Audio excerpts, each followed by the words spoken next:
Hi there, I'm Ann Edwards and welcome to Venture Adventure, a program which promises you adventurous business portfolios, all funded by Malaysian Venture Capital Berhad or MAVCAP. Promise you'll be inspired. Follow me.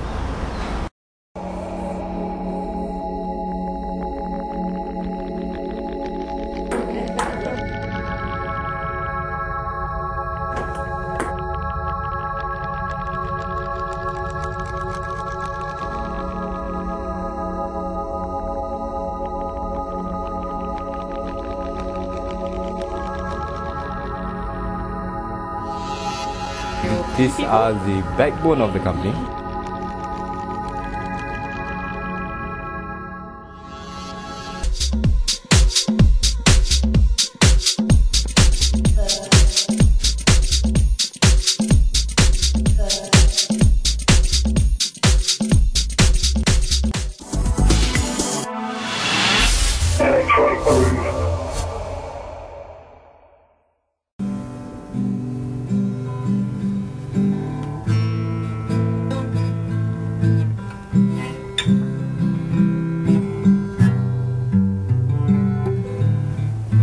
That seems like a nice piece of music, but of course don't get us wrong, we're not in the music business, and it's definitely not about guitar business, but more about the business of collecting money, which has actually made a lot of money for this company called Hope Tech.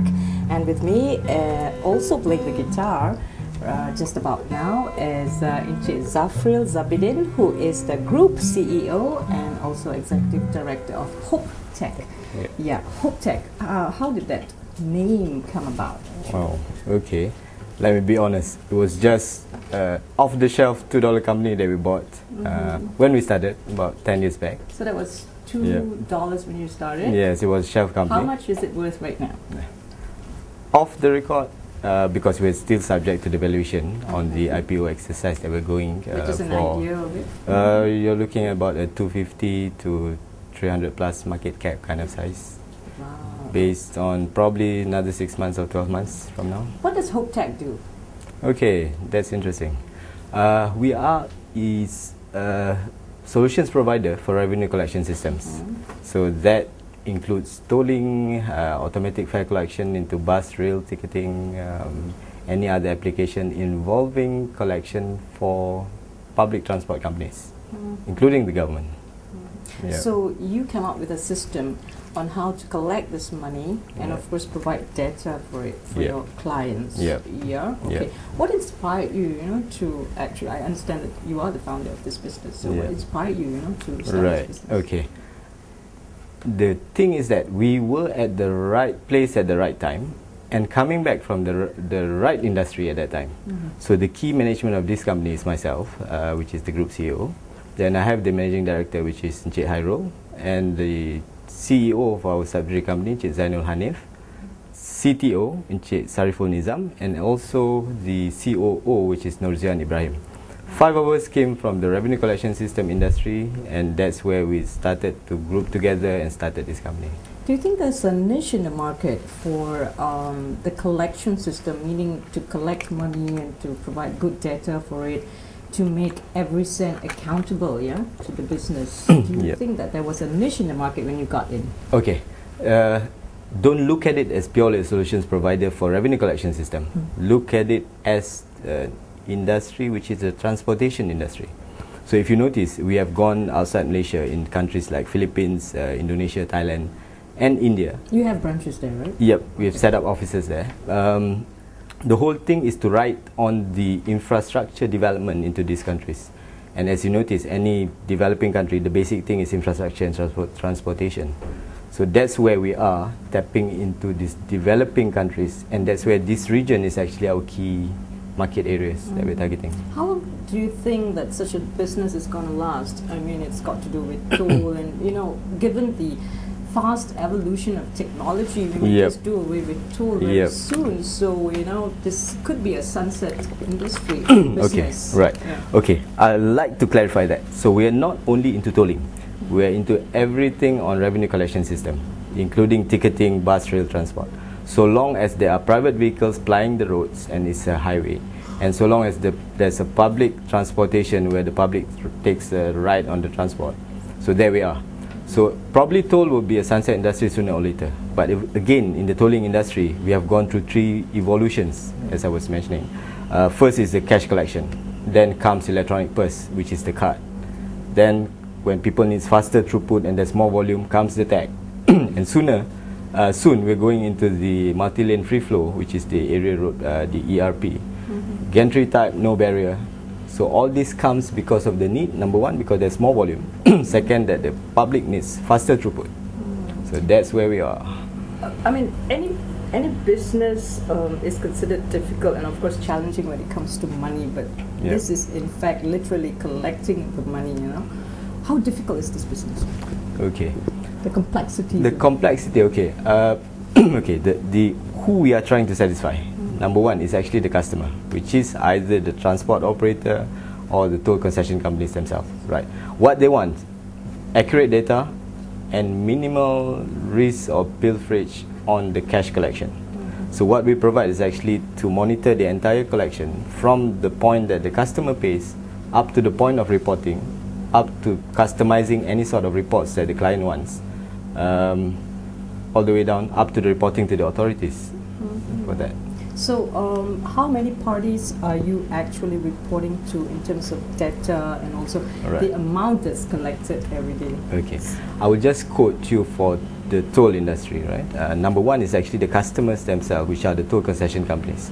So far in Malaysia, we have made, we have provided solutions for Kesas, Litra, Senai Desaru, SKVE, Lebuh Raya Syahpadu, to name a few.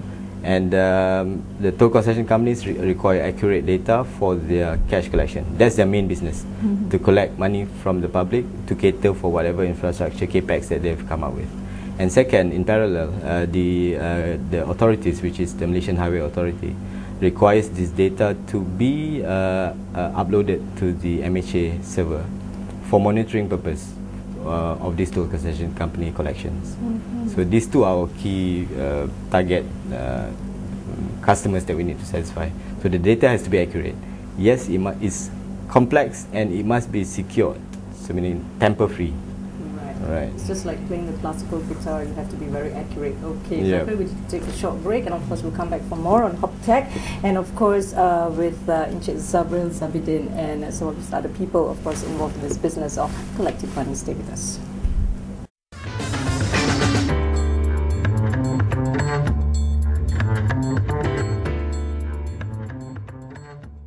Come in, let's see what these guys are doing. These guys are who your key people? These are the backbone of the company, operational people. How many are actually in the backbone? Well, the company got 120 staff. Okay. So this is the CTO and the COO of the company. They are the one who does the implementation of the projects that we do.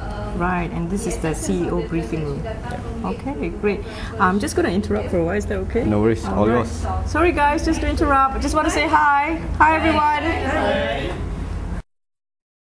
Well, this is Zihan, our COO, who runs the backbone of the company. A woman COO. Yes. Great. And nice to meet you. Nice to meet you. Why do you pick Zihan? Why do you pick Zihan? Why do you pick Zihan? You should ask her. Oh, okay. So Zihan, what are you in charge of, and perhaps you can tell us some of the operations and projects here. That's right. Actually, under operation, we have a project department, we have maintenance, we have production, and we do our own assembly. And under that department alone, there's about 100 of us. So we manage basically from A to Z our project, and not only locally, but we do it overseas as well. Well, and this is our CTO, Sariful Nizam. Hi, Nizam. Just call you Nizam. Okay, so what do you do at HopeTech? Actually, we're focusing on R&D and software development and software enhancement.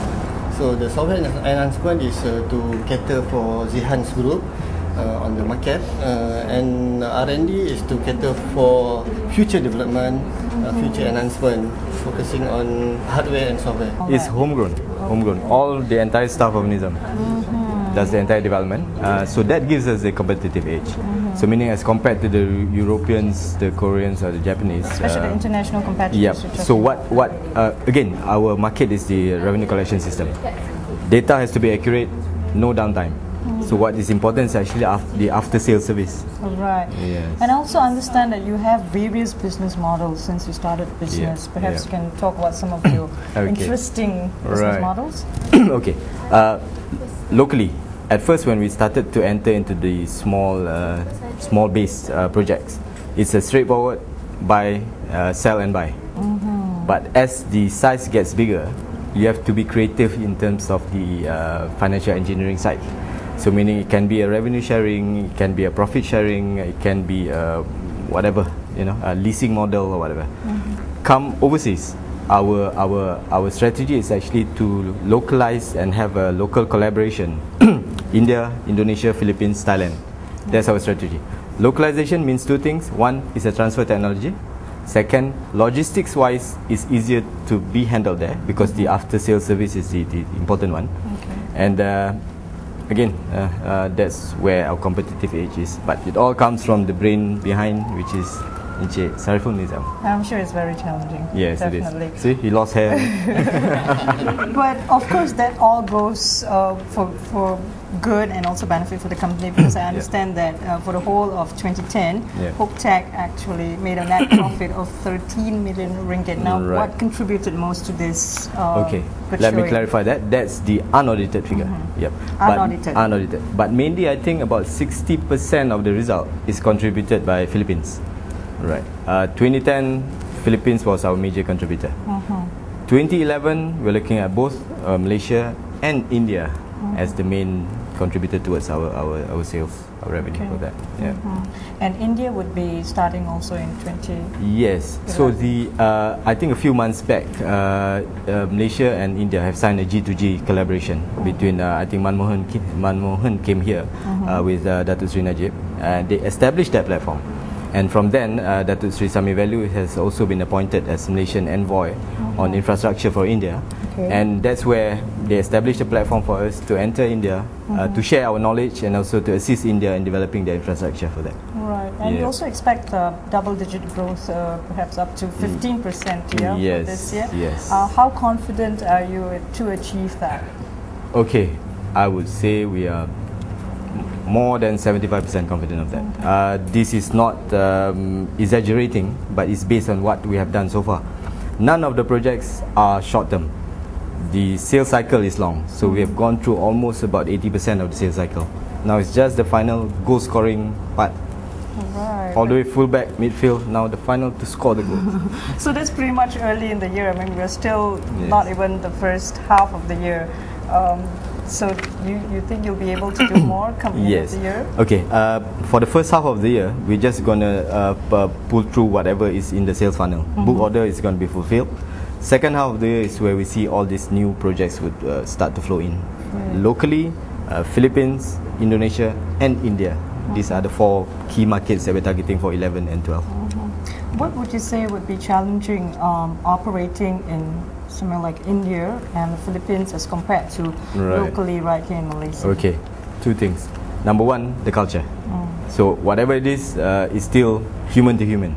So you need to understand the personality, the work culture, the do's and don'ts. Second are the regulations, the Banking Act, foreign investment and things like that. And thirdly, I think the biggest challenge is we ourselves. I think we've been through for 10 years of hard work, and the mental stamina have to still carry on for the next 10 years, decade or so. And hopefully we'll be in the Fortune 500 company in the next 10 years.